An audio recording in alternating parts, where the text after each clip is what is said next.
Right, so hello and welcome back to Books and Things, and welcome to another video, and welcome to my August wrap-up. Today I'm going to be talking about all the books that I read in the month of August.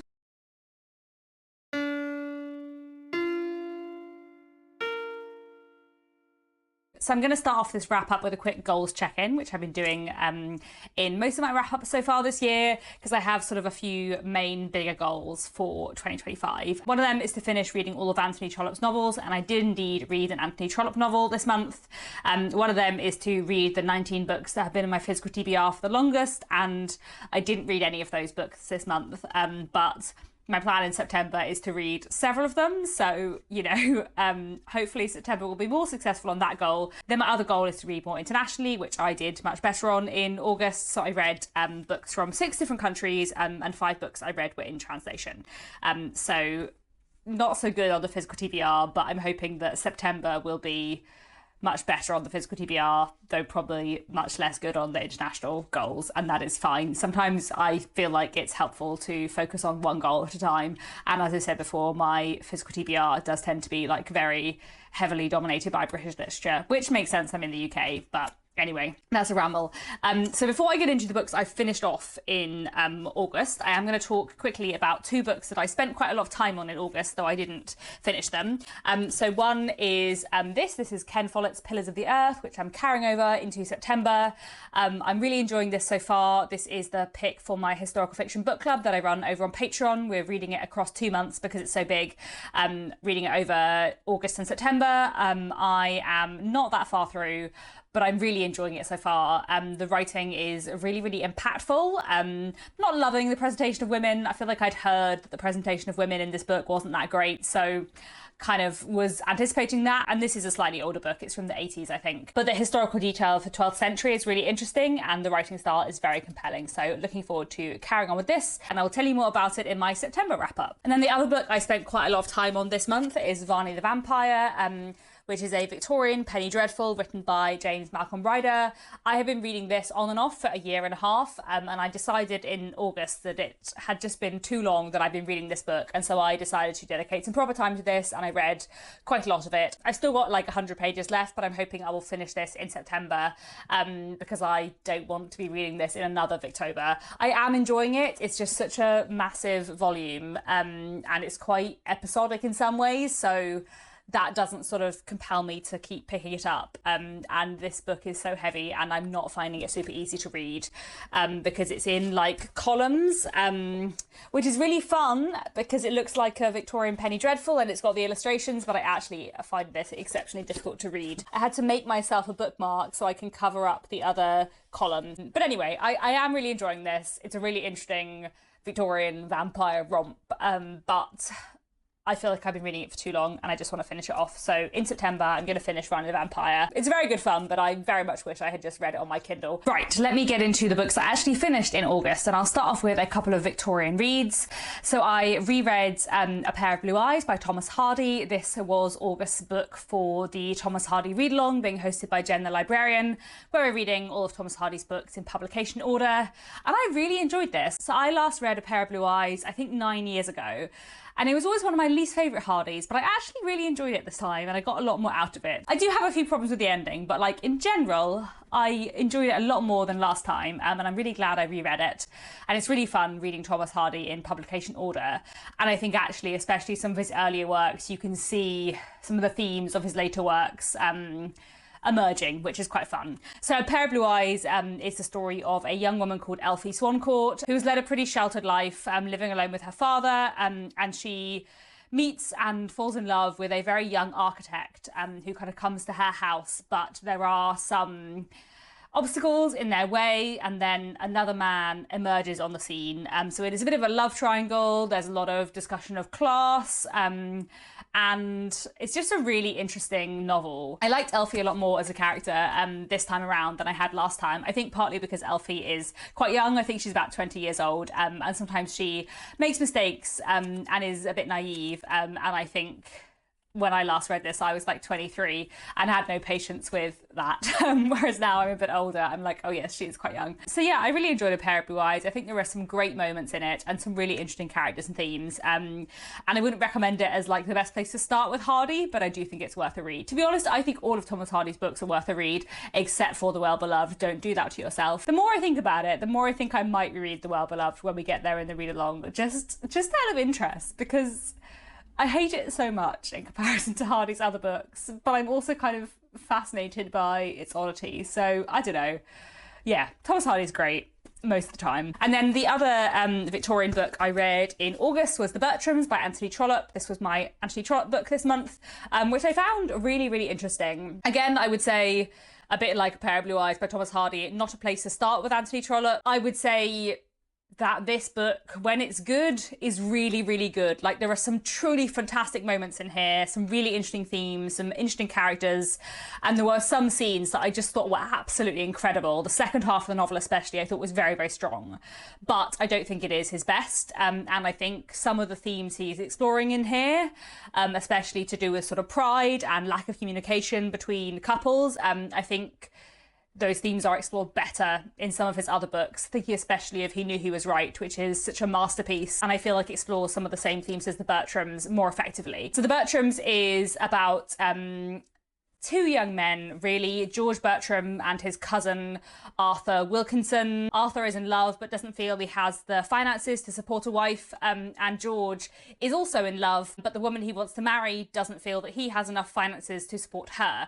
So complicated issues to do with love and financial stability and class, and there is a lot in this book about pride. The characterization is really strong. I feel like the way I describe this book makes it sound like a sort of straightforward marriage plot novel, but it is not. There are a lot of other complicated things going on in here. As I said, I don't think this is the best Anthony Trollope. I think this would be somewhere in the middle for me, and I do think that if you're thinking about reading this book and you haven't read He Knew He Was Right, go and read He Knew He Was Right instead. But if you like Anthony Trollope, it is really worth your time. One thing I do think it is worth knowing going into The Bertrams is that there are portions of the book where characters travel abroad. The characters go to 19th century Turkey, Palestine, Egypt, and there's quite a lot of like racial stereotyping and racist comments, which, you know, isn't hugely surprising considering when this book was written, but is quite jarring. And that's not something I remember finding in other Anthony Trollope novels particularly. So I do think that is another reason not to start with this one, but I am glad I read it. And like I said, there were some fantastic moments. Like, there were some chapters in here that were like the best, like absolute top tier Anthony Trollope, some of the best chapters Trollope's written, but the rest of the book wasn't quite as amazing. Yeah, okay, I feel like I've gone on about this for ages because it's Anthony Trollope and I could always talk about him a lot, but let me move on to the next few books. In August, I finally read I Have Never Known Men by Jacqueline Hartman, translated from the French by Ros Swartz. Jacqueline Hartman was a Belgian author, and this was great. This is a book that people have been talking about on BookTube a lot lately, and I finally read it. I listened to an audiobook and I thought it was fantastic. So I Have Never Known Men is a sort of psychological, sociological science fiction novel is how I would describe it. The kind of science fiction it is sort of like Ishiguro kind of science fiction. You know, if you like Never Let Me Go or Clara and the Sun, I think you'll like I Who Have Never Known Men. It tells a story of a young girl who has grown up in a cage with 39 women. She doesn't know why they're kept there. None of them do. They don't know how they got there. They're guarded by a series of male guards who won't talk to them, and they don't know what's happened outside of this bunker that they've been in for many, many years. This girl has grown up here, and then one day something happens and things change. And the book is about her life, really. It's not a book that has a lot of answers. A lot is left to your imagination, but for me that really worked. I think really the book is kind of about like what impact this unusual life would have on this girl and the way she thinks about things, and I just found that really interesting. I thought the characterization was great. I won't talk more about it here because I also did a reading vlog talking about some of the translated literature I read this month, which I'll leave linked down below. That will probably be up already, and I spoke about this book more there, so I won't go on about it too much here because I did read quite a lot in August and I have many books to get through. One book I read right at the beginning of August was Fagin the Thief by Alison Epstein. I listened to this on audiobook. The literary agent of the author very kindly sent me a review copy, which was very nice because this isn't actually out in the UK yet, it's only out in the US, but I hope it does come out in the UK because it was great. So this is a retelling of Oliver Twist, or a prequel and a retelling, I suppose. It's kind of an origin story, if you will, for Fagin. I just thought it worked really, really well, and did really, really interesting things with Oliver Twist. So this book follows Jacob Fagin, from his childhood, growing up in London, and we're following Jacob's life, how he ends up becoming a thief, his relationship with Bill Sikes and Nancy. The book has a kind of dual narrative, so in the present sort of timeline, we're following bits of the story of Oliver Twist and the character of Oliver appears, and then for the bulk of the book we're following sort of the events that led up to that over a number of decades. And I just really enjoyed Jacob's story, and the like full psychological complexity that he is given in this book, because obviously in the original Oliver Twist by Charles Dickens, Fagin is not a character with a lot of complexity, and his portrayal is very much rooted in Victorian anti-Semitic stereotypes. And in Fagin the Thief, Alison Epstein kind of builds out Fagin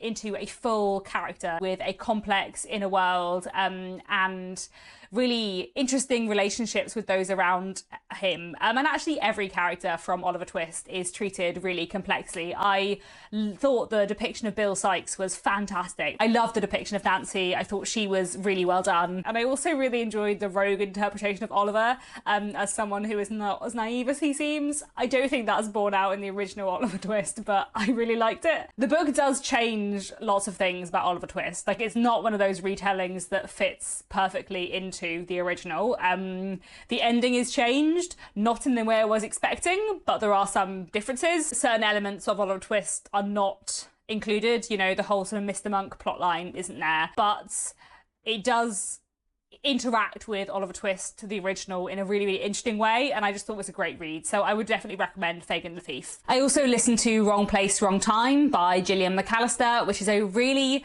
fun premise-led crime thriller. So in the first chapter of this book, we're following a woman called Jen, who's in her 40s, and she is looking out the window when she sees her 18-year-old son stab someone, and she doesn't know why he's done this. She can't understand. He gets arrested. She doesn't know what's going to happen, and then she wakes up the next morning, only it's not the next morning, it's the previous morning, and she starts to go back in time, basically in order to try and solve the crime in advance to stop it happening.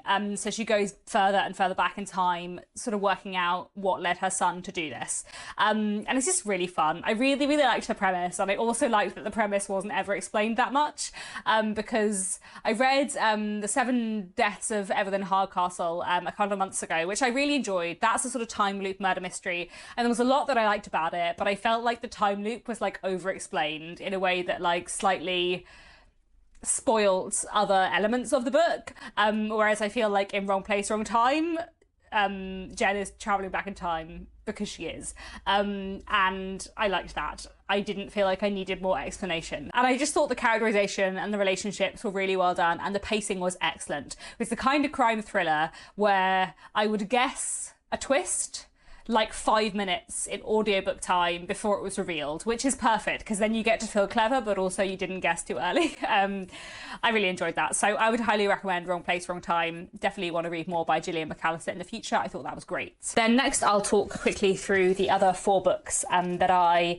read and spoke about in my translated fiction vlog. So I won't talk about them too much here because I spoke about them a lot more in that vlog. I read Boulder by Eva Balthazar, translated from the Catalan by Julia Sanchez. This is a really interesting literary novella about a woman called Boulder who lives a life in which she's constantly on the move until she meets and falls in love with a woman called Samsa. And then after they've been together for several years, Samsa says that she wants a baby, and Boulder doesn't really want to have kids but doesn't know how to deny Samsa this, and we kind of follow what goes on from there. I found this book really interesting, lots of really interesting themes, really interesting characterization. It is a bit more literary than my usual taste. Like, it's very, very internal, there's basically no dialogue, and it's quite zoomed out in some ways, which I didn't mind because this book was very short. I think I would have got tired of the writing style probably if it had been a bit longer. As it was, for the short thing it is, I thought it really worked, and yeah, the psychology and the themes were just really, really interesting. So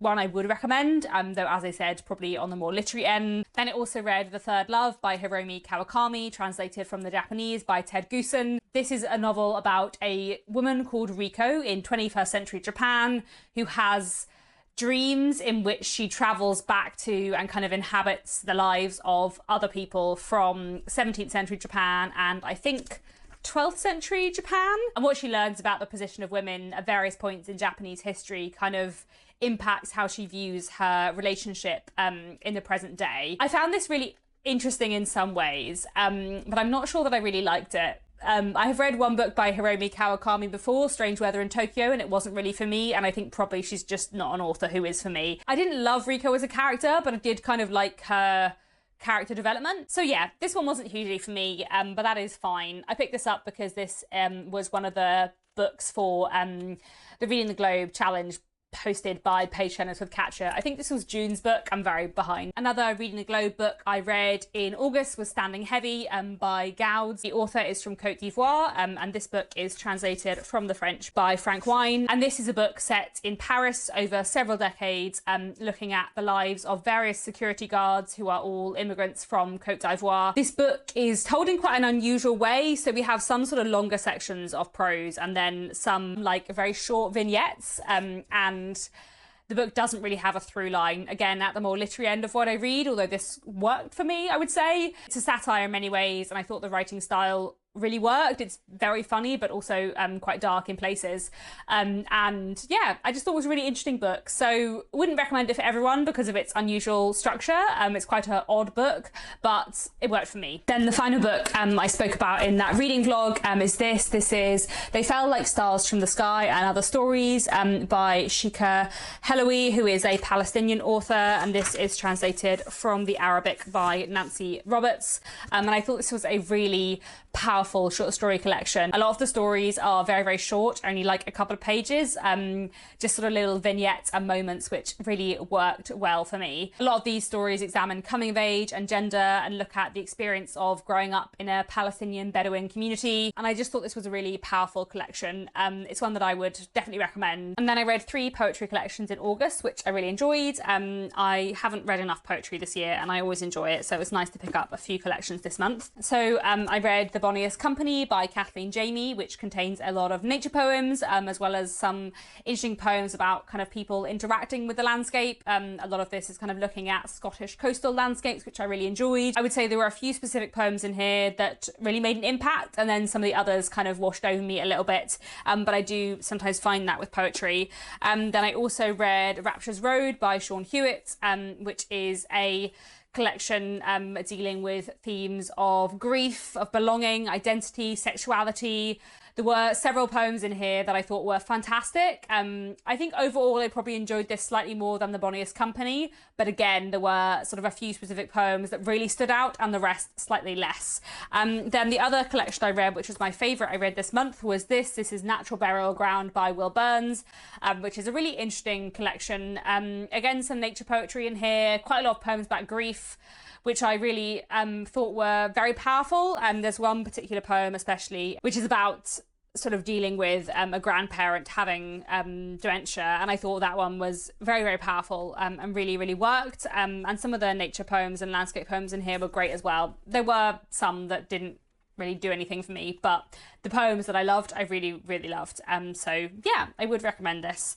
I always like reading poetry. I do find that poetry tends to be very hit and miss for me, often sort of individual collections and within a collection. I feel like whenever I read a novel, I always get something out of it, even if I don't like it. Whereas I feel like sometimes I read a poem and I don't get anything out of it at all, but also sometimes I read a poem and I really, really do. And so I do want to continue to push myself to read more poetry. And then another thing I read in August was a graphic novel. This is Glass Town by Isabel Greenberg. I've been meaning to read this for ages, and my library had a copy, so I got it out. And this is a graphic novel about the Bronte sisters, and specifically about the imaginary world that the Bronte sisters made up with their brother Branwell as children, called Glass Town. And in this book, we're kind of following Charlotte Bronte after all of her siblings' deaths, looking back on her past, and especially on the kind of games they played in Glasstown. Or they kind of visit Glasstown, and Charlotte has like conversations with her characters. And I just thought, one, it's absolutely beautiful. And I just really, really enjoyed this. I thought it was a really good like look at the Brontes' lives, as well as like a really magical, fun graphic novel. And then also I have read quite a lot of the Brontes' juvenilia set in Glasstown and Gondal and the worlds they created as kids, and I always find it really, really tricky. Like I just never enjoy it that much. I think partly because they very much read like stories written for each other about a world that they all knew. So it's just kind of hard to get into and hard to understand. And so it's really nice to like encounter the world they created in a more accessible way. And I'm now kind of curious to reread some of their juvenilia because I feel like I would get it more having read this. Anyway, this was really great. I would highly recommend it if you like the Brontes. Well worth your time. And then finally, I did read a lot in August. I feel like this has been a very long wrap up. But finally I read Mavericks by Jenny Draper, which I listened to on audiobook, and I've actually been listening to for several months. Nick and I have been listening to this together, and we just finished it off in August. Mavericks is a relatively light non-fiction history about various individuals throughout history who have had unusual lives. I suppose I would say there's a leaning towards 18th and 19th century Europe, but it is relatively broad, and I found it really, really interesting. And I think Jenny Draper did a really good job of like placing all of these people within their historical context, even in these quite short sections.